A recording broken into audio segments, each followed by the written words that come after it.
Matthieu 21. L'entrée triomphale de Jésus à Jérusalem.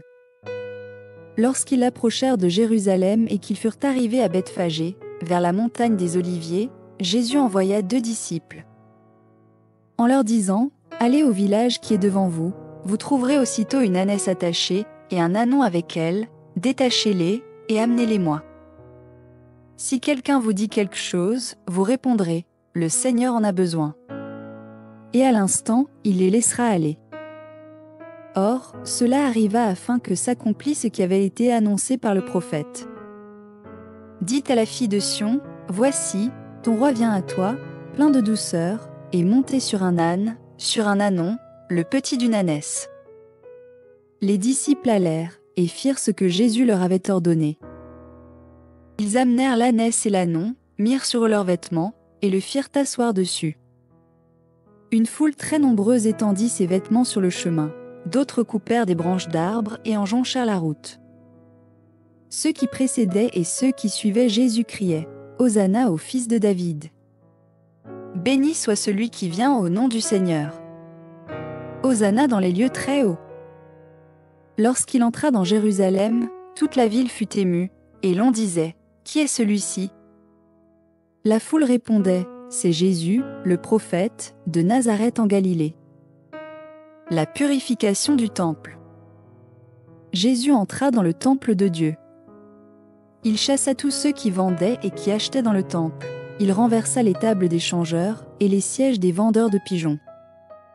Et il leur dit, il est écrit, « Ma maison sera appelée une maison de prière. » Mais vous, vous en faites une caverne de voleurs. Des aveugles et des boiteux s'approchèrent de lui dans le temple. Et il les guérit. Mais les principaux sacrificateurs et les scribes furent indignés à la vue des miracles qu'il avait faits, et des enfants qui criaient dans le temple, « Hosanna au fils de David !» Ils lui dirent, « Entends-tu ce qu'ils disent ?» Oui, leur répondit Jésus. « N'avez-vous jamais lu ces paroles ? Tu as tiré des louanges de la bouche des enfants et de ceux qui sont à la mamelle ?» Et, les ayant laissés, il sortit de la ville pour aller à Béthanie, où il passa la nuit. Jésus maudit le figuier stérile. Le matin, en retournant à la ville, il eut faim. Apercevant un figuier sur le chemin, il s'en approcha, mais il n'y trouva que des feuilles, et il lui dit « Que jamais fruit ne naisse de toi. » Et à l'instant le figuier sécha. Les disciples, voyant cela, furent étonnés, et dirent « Comment ce figuier est-il devenu sec en un instant ?» Jésus leur répondit « Je vous le dis en vérité, si vous aviez de la foi et que vous ne doutiez point, non seulement vous feriez ce qui a été fait à ce figuier, mais quand vous diriez à cette montagne, ôte-toi de là et jette-toi dans la mer, cela se ferait. Tout ce que vous demanderez avec foi par la prière, vous le recevrez. » L'autorité de Jésus mise en question. Jésus se rendit dans le temple, et, pendant qu'il enseignait, les principaux sacrificateurs et les anciens du peuple vinrent lui dire « Par quelle autorité fais-tu ces choses, et qui t'a donné cette autorité ?» Jésus leur répondit « Je vous adresserai aussi une question, et si vous me répondez, je vous dirai par quelle autorité je fais ces choses. » Le baptême de Jean, d'où venait-il ? Du ciel ou des hommes ? Mais ils raisonnaient ainsi entre eux. Si nous répondons « du ciel », il nous dira « Pourquoi donc n'avez-vous pas cru en lui ?» Et si nous répondons « des hommes », nous avons à craindre la foule, car tous tiennent Jean pour un prophète. Alors ils répondirent à Jésus « Nous ne savons. » Et il leur dit à son tour « Moi non plus, je ne vous dirai pas par quelle autorité je fais ces choses. » Parabole des 2 fils.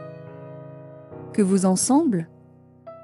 Un homme avait 2 fils, et, s'adressant au premier, il dit « Mon enfant va travailler aujourd'hui dans ma vigne. » Il répondit « Je ne veux pas. » Ensuite, il se repentit, et il alla. S'adressant à l'autre, il dit la même chose. Et ce fils répondit « Je veux bien, Seigneur. » Et il n'alla pas. Lequel des 2 a fait la volonté du Père ? Ils répondirent « Le premier. » Et Jésus leur dit « Je vous le dis en vérité, les publicains et les prostituées vous devanceront dans le royaume de Dieu. Car Jean est venu à vous dans la voie de la justice, et vous n'avez pas cru en lui, mais les publicains et les prostituées ont cru en lui. Et vous, qui avez vu cela, vous ne vous êtes pas ensuite repentis pour croire en lui. » Parabole des vignerons meurtriers. Écoutez une autre parabole. Il y avait un maître de maison qui planta une vigne. Il l'entoura d'une haie, y creusa un pressoir et bâtit une tour. Puis il la loua à des vignerons et quitta le pays. Lorsque le temps de la récolte fut arrivé, il envoya ses serviteurs vers les vignerons pour recevoir le produit de sa vigne. Les vignerons, s'étant saisis de ses serviteurs, battirent l'un, tuèrent l'autre et lapidèrent le troisième. Il envoya encore d'autres serviteurs, en plus grand nombre que les premiers, et les vignerons les traitèrent de la même manière. Enfin, il envoya vers son fils, en disant « Ils auront du respect pour mon fils. » Mais, quand les vignerons virent le fils, ils dirent entre eux « Voici l'héritier, venez, tuons-le, et emparons-nous de son héritage. » Et ils se saisirent de lui, le jetèrent hors de la vigne et le tuèrent. Maintenant, lorsque le maître de la vigne viendra, que fera-t-il à ces vignerons? Ils lui répondirent « Il fera périr misérablement ces misérables, et il louera la vigne à d'autres vignerons, qui lui en donneront le produit en son temps. » Jésus leur dit « N'avez-vous jamais lu dans les Écritures, la pierre qu'ont rejetée ceux qui bâtissaient est devenue la principale de l'angle. C'est du Seigneur que cela est venu, et c'est un prodige à nos yeux? C'est pourquoi, je vous le dis, le royaume de Dieu vous sera enlevé.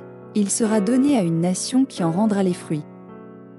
Celui qui tombera sur cette pierre s'y brisera, et celui sur qui elle tombera sera écrasé. » Après avoir entendu ces paraboles, les principaux sacrificateurs et les pharisiens comprirent que c'était d'eux que Jésus parlait.